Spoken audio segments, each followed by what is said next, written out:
Hello friends, welcome to our YouTube channel @edum। आज हम पढ़ने जा रहे हैं सेल के बारे में। Cell it is the smallest living part of an animals और प्लांट्स। यानी एक ये स्मॉलेस्ट पार्ट जो होता है लिविंग एनिमल्स और प्लांट का। It is defined as the smallest basic unit of life. यानी ये हमारे बॉडी का पार्ट का smallest basic unit of life है और responsible for life process. All the life process are done by the cells. The human body consist of millions of sales.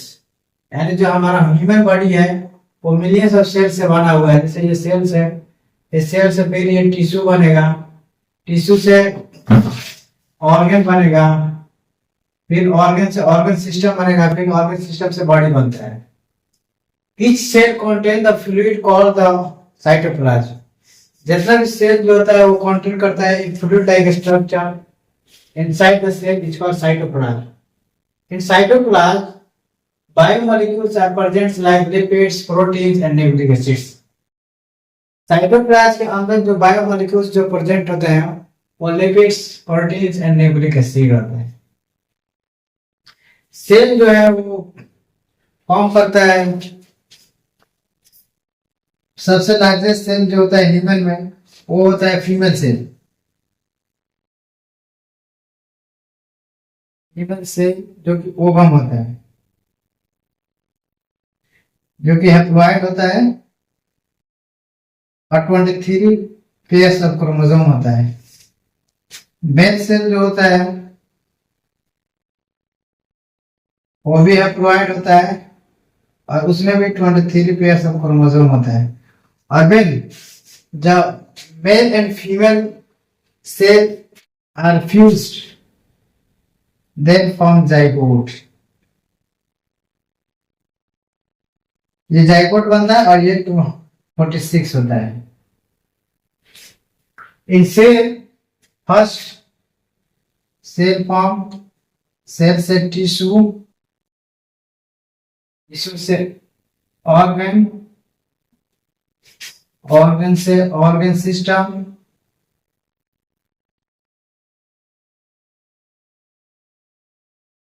Then body, human body. Now the discovery of cell. Cell की discovery कैसे हुई? एक scientist है Robert Hooke, उन्होंने cell को discover किया 65 में। While studying the thin slice of cork, he saw that cork resembled to the structure of honeycomb consisting of many little compartments. It means that Robert Hooke जो थे वो एक bark of tree था, उसमें cork like structure था, उसको study किए under microscope. जब उसको स्टडी किए अंडर माइक्रोस्कोप तो उन्होंने देखा कि एक लिटिल कंपार्टमेंट लाइक स्ट्रक्चर जो था उसमें, और उसी वो जो स्टडी किया माइक्रोस्कोप के अंदर वो हाईली मैग्नीफाइड नहीं था। इसीलिए उन्होंने बताया कि सेल जो होता है वो नॉन लिविंग होता है। But later Anton van Leeuwenhoek एक साइंटिस्ट हैं, उन्होंने स्टडी किया फिर माइक्रोस्कोप के अंदर जो कि हाईली मैग्नीफाइड था, तो उन्होंने देखा माइक्रोस्कोप के अंदर कि जो सेल जो है वो मूव कर रहा है। इसीलिए उन्होंने कहा कि सेल जो है हमारा वो लिविंग सेल है। Now structure of cells. हमको पता है कि सेल जो बना है वो मिलियंस ऑफ सेल से एक हमारा बॉडी बनता है, ह्यूमन बॉडी बनता है। ये स्ट्रक्चर ऑफ सेल्स जो होता है सिंपल स्ट्रक्चर ऑफ सेल है।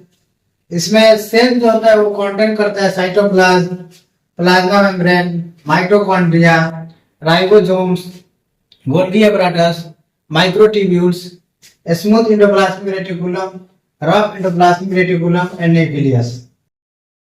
Now cytoplasm. साइटोप्लाज्म एक फ्लूइड लाइक मैट्रिक्स है जो प्रेजेंट होता है inside the cell, plasma membrane.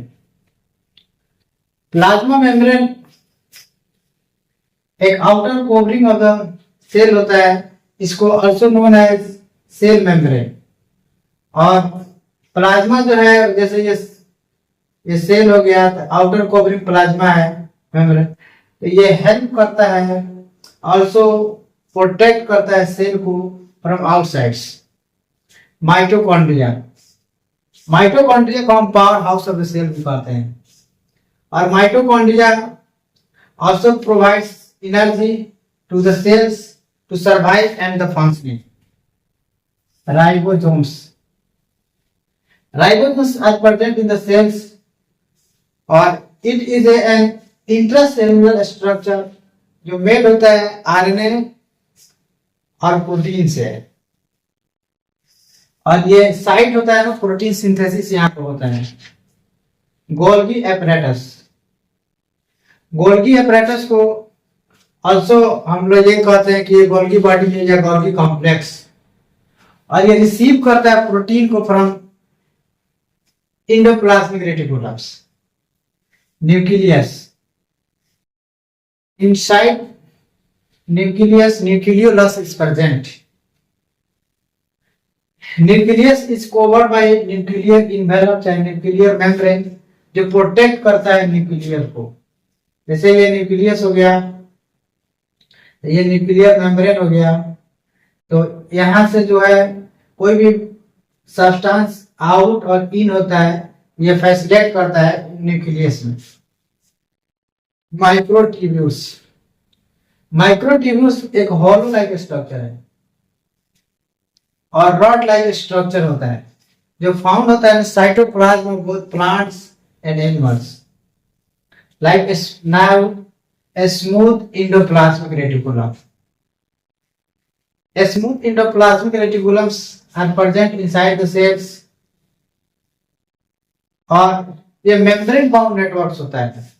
और ये मेम्ब्रेन बाउंड नेटवर्क्स जो होता है वो ट्यूब्यूल्स का होता है या वेसिकल्स का होता है, that perform many metabolic activity in the body। बहुत सारा मेटाबॉलिक एक्टिविटी जो होता है हमारा बॉडी में, वो जो होता है स्मूथ इंडोप्लाज्मिक रेटिकुलम के द्वारा होता है।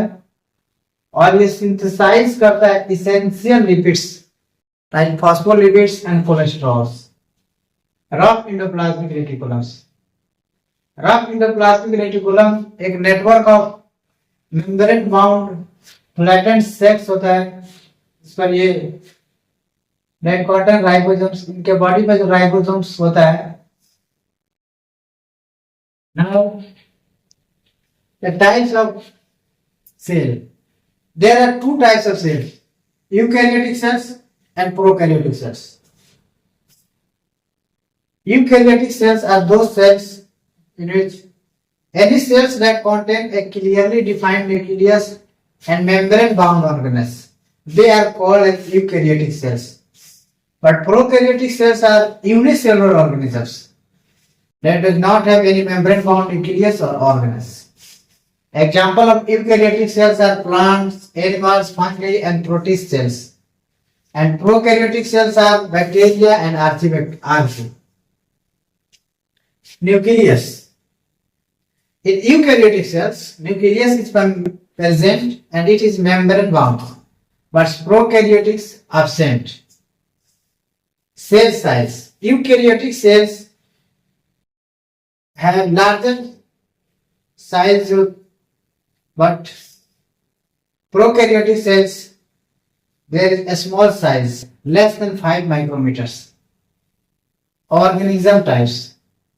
The eukaryotic cells is multicellular organisms, but in prokaryotics unicellular. Ribosomes. Ribosomes in eukaryotics are large, but in prokaryotics small. Organelles. Organelles जो होता है eukaryotic cells organelles present होता है, but prokaryotics the organelles are absent because the prokaryotic cells does not contain any membrane-bound nucleus or organelles. Cytoplasm is present in both eukaryotic cells and prokaryotic cells. Plasma membrane is also present in both eukaryotic cells and prokaryotic cells. Ability to store hereditary information. All eukaryotic cells have ability to transfer and store hereditary information from one generation to another generation. But also prokaryote have this ability.